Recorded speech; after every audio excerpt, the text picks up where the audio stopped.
Allô, je vous fais un beau live, pas un live, mais une belle vidéo pour vous parler de mon arrêt et de mon retour. Alors, au mois de juillet, je me suis arrêtée, c'est-à-dire que j'ai arrêté le défi 365 jours que j'avais débuté, 366 plus précisément, puisque c'était une année bissextile. Et j'ai aussi cessé les publications et tout. Donc, j'ai tout mis sur pause pour les vacances. Donc, 2 semaines de vacances. Mais tout ça s'est prolongé dans le temps. Alors, pourquoi je me suis arrêtée? Donc, d'abord, c'était pour les vacances. Mais c'était prévu que pendant les vacances, le défi se poursuivait.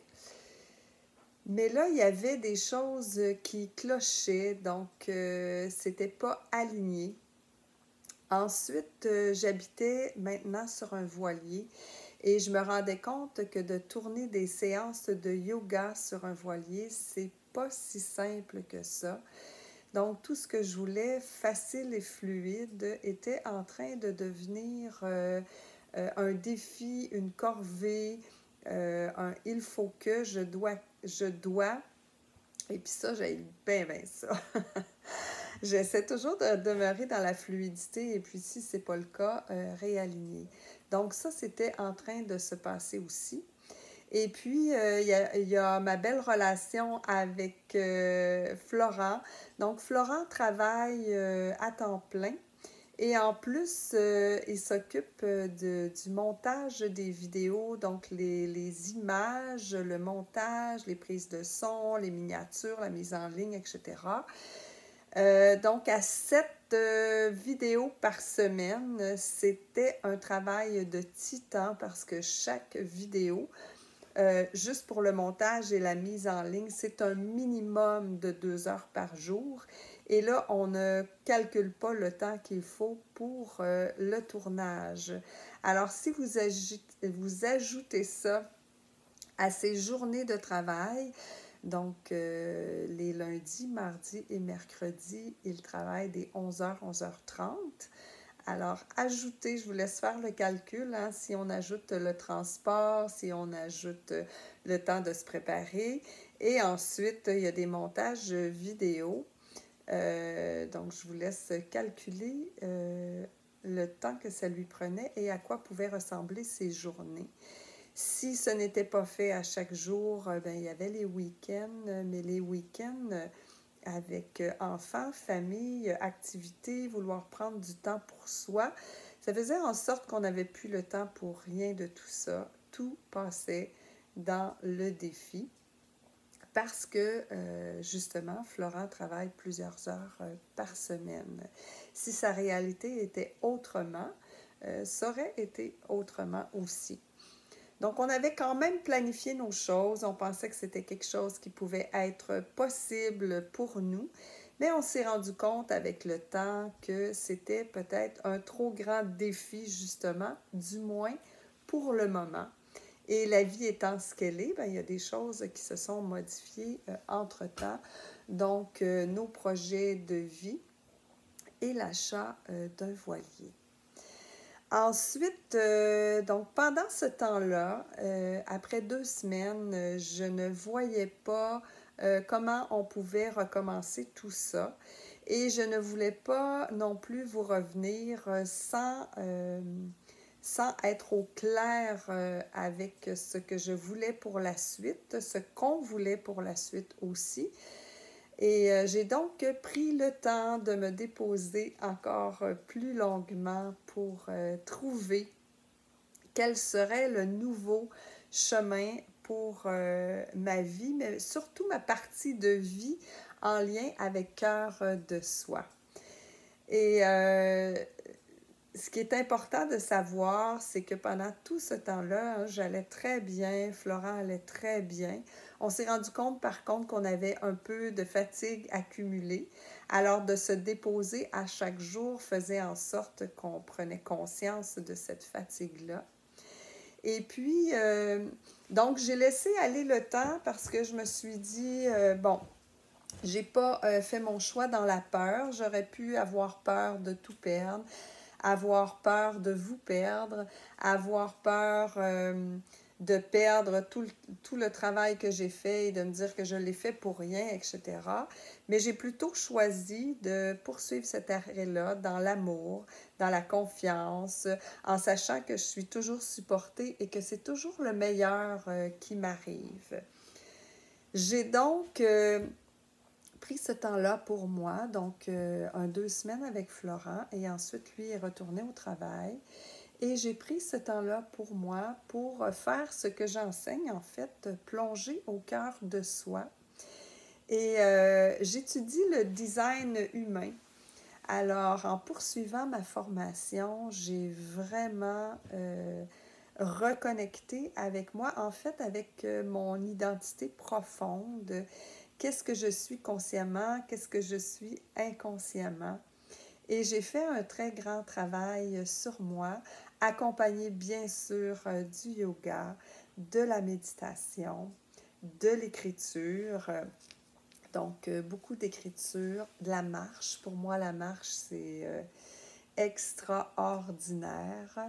Et puis, avec tout ça, ben, j'ai pu me reconnecter à mon essence, me reconnecter à mon intuition et voir qu'est-ce qui est réellement important pour moi, qu'est-ce qui est réellement aligné avec moi. Et donc, dans mon design humain, je suis générateur manifesteur. Alors, j'aime bien créer des choses, je suis multi-passionnée.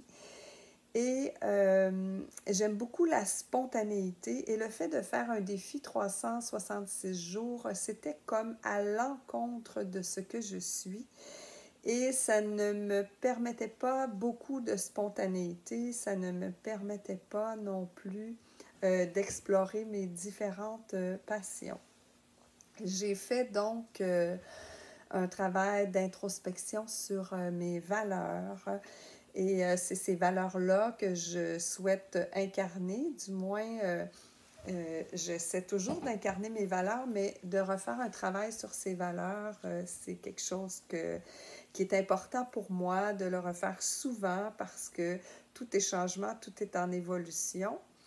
Et une de mes grandes valeurs, c'est la liberté. Donc, la liberté d'être, la liberté de penser, la liberté de vivre et la liberté de créer, donc la liberté dans toutes les sphères. Ensuite, le bien-être, la santé. Donc, le bien-être, c'est plus holistique pour moi. La santé, ben oui, la santé dans toutes les sphères de ma vie, mais la santé représente plus la santé. C'est plus mesurable, en fait. Le bien-être, c'est plus holistique. Alors, la santé, le bien-être, et puis l'accomplissement et la beauté. Donc, pour moi, la beauté, c'est très important. La beauté intérieure qui se manifeste, qui rayonne, en fait, à l'extérieur. Alors, voilà les valeurs que je veux incarner. Donc, vous avez vu tourner mon petit cahier. J'ai pris quelques notes, réflexions et tout. Et puis, je suis aussi depuis 2 ans et quelques en très grande transformation. Donc, des grandes transitions dans ma vie. J'ai quitté mon emploi d'enseignante. Donc, j'ai 30 quelques années d'expérience d'enseignante, de relations d'aide et tout. Alors, j'étais salariée, j'ai quitté cet emploi. J'ai déménagé, je me suis séparée. Ensuite, dû à l'âge aussi, il y a la préménopause, périménopause, préménopause, ménopause qui s'installe. Donc, j'ai très peu de symptômes, mais je vois énormément de modifications au niveau de ma peau. Et je me suis intéressée de près à ce phénomène. Qu'est-ce que la peau peut me dire sur moi? sur mon intérieur. Donc, on sait que la peau, c'est notre couche extérieure, donc celle qu'on voit. Et elle nous révèle beaucoup, beaucoup, beaucoup sur nous, sur notre bien-être, sur notre santé. Alors, je me suis intéressée beaucoup à cette couche extérieure de mon être. Je me suis questionnée aussi, donc comme je l'ai mentionné au début, quelle serait la suite pour Cœur de soi, le plus aligné possible à ce que je suis dans l'ici et maintenant. Alors, Cœur de soi, en fait, au début, je l'ai appelé Cœur de soi yoga et tranquillement, ça s'est modifié vers Cœur de soi et là, ça va se modifier encore plus, donc s'aligner encore plus avec le cœur de soi. Alors, au départ, pour moi, le yoga, c'était une façon de plonger au cœur de moi par le yoga et c'est pour ça que j'avais nommé la chaîne, ma business et tout, Cœur de soi, yoga. Et je me suis aperçue, en fait, ce qui est le plus aligné pour moi, c'est que pour moi, c'est très, très, très important de plonger au cœur de moi pour savoir qui je suis. Parce que si je sais qui je suis, ben, je vais pouvoir le rayonner à l'extérieur, je vais pouvoir contribuer, je vais pouvoir vivre le bien-être, vivre la santé, je vais pouvoir faire des choix alignés à moi, alignés à mes besoins, alignés à mes valeurs, alignés à tout en fait. Et tout ça va me permettre de vivre une vie qui me ressemble. Et pour moi, plonger au cœur de moi, ben oui, il y a le yoga, mais pas que. Donc, tranquillement est arrivée la méditation que je vous ai présentée. Et là, il y a beaucoup depuis très longtemps, donc je suis dans le développement personnel, les neurosciences, donc j'ai fait beaucoup de formations en neurosciences, formation en méditation, formation en human design, sophrologie, naturopathie, etc. Donc, j'aime beaucoup trouver les différents moyens pour plonger au cœur de moi.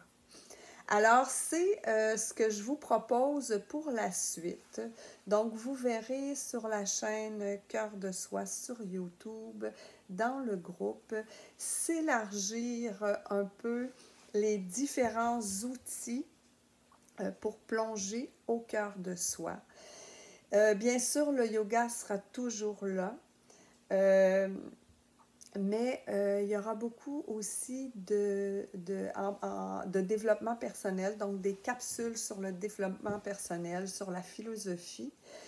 Et puis, comme toutes mes transitions de vie, donc l'âge que j'ai, les transformations qui s'opèrent tout doucement dans mon corps et ce que la peau me révèle sur moi, parce que c'est là que j'ai vu les principaux changements, bien c'est sûr que vous allez entendre beaucoup parler de la peau.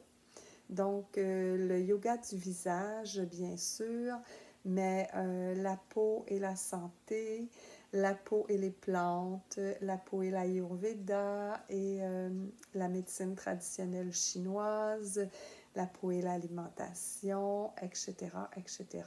Qu'est-ce que le yoga a apporté à la peau et ainsi de suite. Donc, méditation, bien-être, santé, développement personnel. Peut-être que je vous parlerai un petit peu de Human Design, Yin Yoga, parce que ça a un très, très grand impact sur la peau. Donc, voilà. Alors, je vais partir de ce que je suis, de ce que je vis, de ce que j'expérimente, et c'est ce que je vais vous transmettre, parce que dans la philosophie du yoga, et ça, c'est quelque chose que un des grands maîtres que j'ai eu, une des grands maîtres que j'ai eu en yoga, lors de ma première formation professorale, elle nous avait mentionné que dans la philosophie du yoga, on doit enseigner ce que l'on a expérimenté. Donc, la connaissance. Mais la connaissance ici, c'est pas la connaissance au niveau intellectuel. Oui, mais pas que, c'est la connaissance globale. Donc, qu'est-ce que j'ai expérimenté? Pourquoi je l'ai expérimenté? Qu'est-ce que ça m'a apporté? Etc. Donc, parler de choses que l'on connaît, dont on a fait l'expérience. Alors, c'est le nouveau chemin vers lequel je vous propose d'aller. Et puis, vous verrez si ce nouveau chemin vous ravit. Si oui, ben tant mieux. Sinon, ben c'est qu'il y a un autre chemin qui vous appelle. Moi, je suis le mien. Et dans mes valeurs, il y a quelque chose de très, très, très, très important et c'est pour ça que je reviens ici aujourd'hui vers vous et pour la suite, c'est la contribution. Alors pour moi, c'est très important de savoir qu'est-ce que je veux dans ma vie, qu'est-ce que je fais aujourd'hui pour marcher vers ce que je souhaite vivre et comment tout ça peut contribuer, peut accompagner, peut transformer le plus grand nombre. Alors voilà, j'ai probablement oublié plein de choses. Je termine en vous disant que être soi n'attend pas. Et pour moi, rayonner la beauté intérieure vers l'extérieur, c'est hyper important. Pour moi, d'abord, mais pour le plus grand nombre aussi, parce que vous avez sûrement côtoyé dans votre vie, et je vous souhaite de côtoyer ces personnes-là au quotidien, des personnes qui sont bien dans leur peau, qui sont bien dans les différentes couches de leur être, donc sont bien physiquement, mentalement, émotionnellement. Ce sont des êtres de cœur qui sont incarnés dans leur spiritualité. Et ces personnes-là rayonnent. Et tout ce rayonnement-là, c'est leur beauté intérieure qui rayonne, leur beauté extérieure. Et ça fait tellement de bien d'être accompagné de ces personnes-là. Alors, c'est de cette façon-là que je veux vous accompagner. Et vous me nourrissez aussi énormément de par tout votre rayonnement, de par toute votre beauté et tous vos partages. Ça, là, c'est extraordinaire quand vous me partagez ce que vous expérimentez, comment vous vivez les choses, qu'est-ce qui résonne avec vous.